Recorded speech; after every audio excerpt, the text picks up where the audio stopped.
Okay, this is the interior of the Albert. As you can see, we have a replacement hub already in place. You're going to remove the camera connection and interface card connectors, also the other interface card connector, which you're going to have to unscrew. You take the hub out, lift it up, makes it easier for you to remove from the hub. Then you unplug it. Get the new one in and get it in position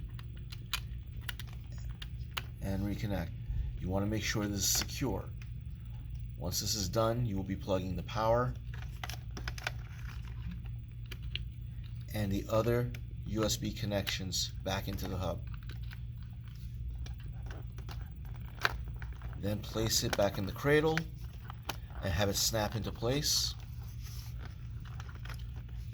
and you are ready to proceed.